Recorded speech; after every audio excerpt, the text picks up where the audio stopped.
Guys, baka malimutan ko na naman pala. Pa-shoutout sabi ni kabayan ni Idol. Solid kabulol natin to, supporters. Si Jason Mabaton. Mabait din pala si amo mo, kabulol. Maraming salamat sa always pag-remind mo sa amin. And always ko po tatandaan yan, ikaw rin po always. Ingat po. Pa-shoutout sa next video. Shoutout sa Jason Mabaton, kabulol. Hinihingal tayo. Maraming salamat sa mga panonood mo at pag-support sa mga ginagawa nating video. At syempre shoutout na rin kay John D TV Vlog. Yan. Sa rin yung napaka-supportive natin na kabulol, si kabulol Sir John D TV Vlog. Ang sabi po niya, ayos kabulol. Pa-shoutout uli. Abuyong family from Mindanao, Agusan del Norte, Cabadbaran. Yan sir. Special shoutout po sa Abuyong family from Mindanao, Agusan del Norte, Cabadbaran. Shoutout po sa iyo and more power po sa inyo Sir John D TV Vlog. Shoutout din po sa mga solid kong Crosstop TV channel dyan, sa mga bagong mga subscribers ko dyan, tsaka sa mga dati nang nakasubscribe sa atin. So ilang push na lang, magiging 2K na tayo mga kabulol. Yes, magiging 2K na yung Crosstop TV channel. Kahit busy ako sa mga nagdaang araw, laging random videos lang ginagawa ko nakikita ko may mga bulol na naman nagsusubscribe sa mga video at channel ko mga kabulol, which is ibig sabihin nun nagugustuhan ng iba ang mga video na ginagawa natin. So guys, siguro hindi naman lingid sa kalaman po ninyo, ang daming nangyayari ngayon sa ating buong mundo, hindi lang sa Korea, sa Pilipinas, kahit sa buong mundo po. Hindi pa nga natatapos o hindi pa natin tuluyan na susugpo ang virus. Ngayon mga ilang bansa naman nag-aaway-away sa mga teritoryo nila, nag-aagawan ng bansa. Hindi ko alam kung bakit anong nangyayari sa mundo. Isa lang ang alam kong sigurado ako, gawin lang natin kung anong tamang gagawin natin, dahil hindi natin alam kung hanggang kailan tayo nabubuhay dito sa mundong ito. Napakahalaga ng oras para dibdibin yung mga personal na problema natin. Lagi tayong nag-worry, lagi ko nga sinasabi, we are not a warrior, we are a warrior, but not a hero. Lagi ko sinasabi yun sa mga kasama ko, pamilya ko, na kung ano man dating yung problema sa atin, tulong-tulong kaya natin yan. Pero hindi tayo bayani para i-please ang mga tao sa paligid natin. Ito, nagsisipag lang tayo para kailangan to dahil malapit na tayong umuwi. So baka sakali siyempre malaking tulong to, yung mga kinikita natin dito pwede na natin i-save. At least pag dumating yung sahod, hindi na magagalaw yung mga pang budget natin ng isang buwan, nakukuha natin sa part time. At the same time, nakakaipon tayo mga kabulol. Ang aga ko mga kabulol, wala pang katao-tao. Pasok ko dito alas 8 pero pumapasok na ako ng minsan 7:30, minsan 7:40. Inaagahan ko. Medyo malayo siya pero mas malayo naman pag pupunta tayo ng Sing Sing Mart kung saan kami namimili. Pero okay lang, sanay naman tayo dito mga kabulol. Kaysa nakahiga ka sa higahan mo pahila-hilata, mas lalong walang mangyayari. Ano yung mga kabulol? Basura, mga box, CPU, monitor, printer, pinagtatapon lang nila. Yan, madilim pa, linis ng daan. Gandun, walang katao-tao. So again guys, sa mga aspiring o aspirant factory workers EPS na gustong mag-apply dito, papunta rito, huwag nating kulitin si POEA mga kabulol lalo na yung naghihintay na tapos bigla mag-a-announce ng training ang POEA. Pag wala po kayo sa list, ibig sabihin hindi pa po kayo kasama sa mga magte-training, dahil marami sa inyo na pupunta kahit wala yung list. Wala yung list, wala kayo sa list, and then tawag ng tao kay POEA. Guys, lilinawin ko lang to sinasabi ko kasi yung mga hingal tayo. Kasi pagdating nyo po ng POEA, di rin po kayo papapasukin, hindi kayo entertain.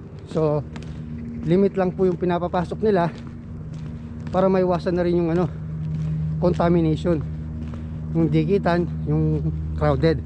Kaya ganyan po.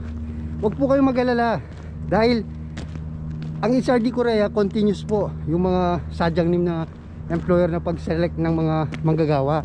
Nababalitaan po ninyo, nakikita sa Facebook, pinupost ng POEA sa kanilang website, na napakadami na napipili na siselect. And then kailangan lang nila maghintay talaga slot nila o schedule nila para mapasama sa list for training. And then dire-diretso na yun mga kabulol. So hintay lang. Patience is the key. Huwag natin madaliin. Laging maganda yung ano, yung sa huli.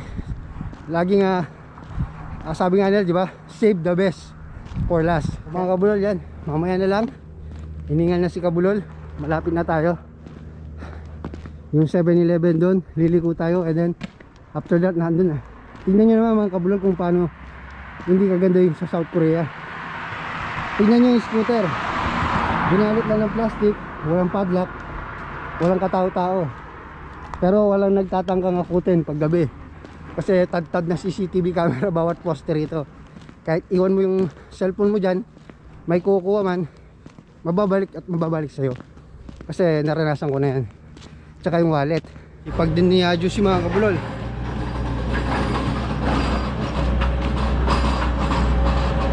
Yan o.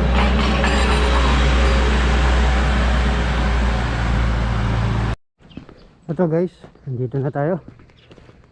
So, niligo lang tayo doon. Tapos andun na. Ito, dito na tayo mga kabulol.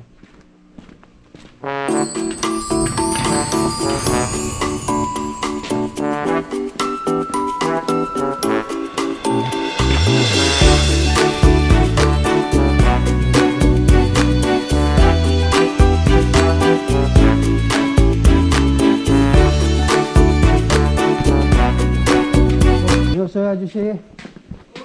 Ay. Josie Josie. Sama ko.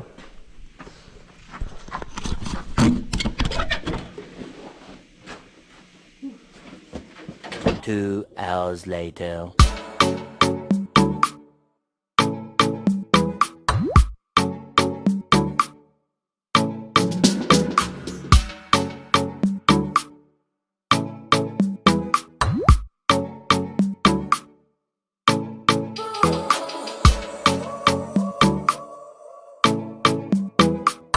Hours later. Oh. Ogo. 친구. 태국 친구. 잠자? Kakain muna kami mga kablog. Guys, kain tayo. Umuwi yung kasama kong matanda. Masakit daw yung ulo niya ngayon. Yung pagkain niya, binigay niya lang dun sa kasama ko ngayon na Thailander. So ito yung may pagkain namin yan. Wala silang sigdang dito, di tulad sa amin. Sa amin kasi may sigdang kami. Dito, on call sila. Kahit na Monday hanggang Biyernes, on call talaga sila. Kaya mas maganda yung canteen natin o namin sa factory namin. So kain muna ako guys. Mamaya, kita-kita.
Sa isang araw natin.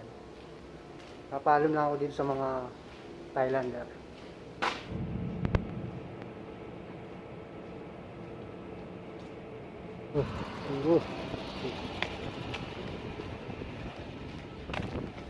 Oh, Chingo. Good. Okay, bye-bye. Yeah, done. Ito, pauwi na tayo. Shoutout po sa mga kagaya kong hindi naniniwala sa swerte, mas naniniwala po ako sa hard work. Kasi wala naman swerte sa pag-asenso sa buhay. At shoutout na rin po sa mga kagaya kong trabaho lang yung bisyo. Sa Kapampangan is obra mo yung bisyo. Ito lang yung bisyo ko, yung trabaho, hindi ako naninigarilyo. Madalang umiinom ako pero madalang hindi ako nagpapakalasing. Kaya mas gusto ko yung nagtatrabaho ako kaysa sa nakahilata tayo sa higaan. Kasi kailangan natin kumayod.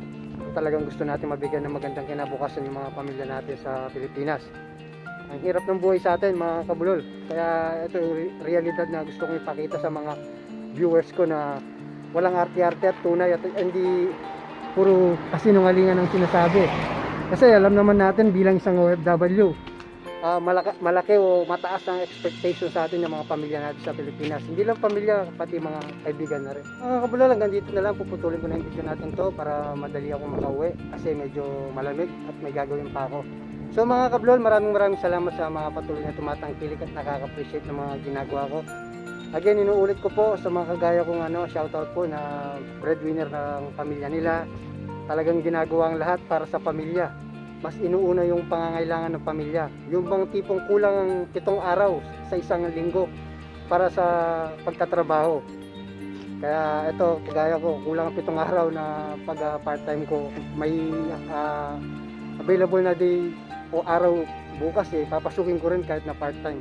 Sayang kasi mga kabulol, bata pa naman tayo. Hanggat may opportunity, grab natin. Pero wag naman yung sobra.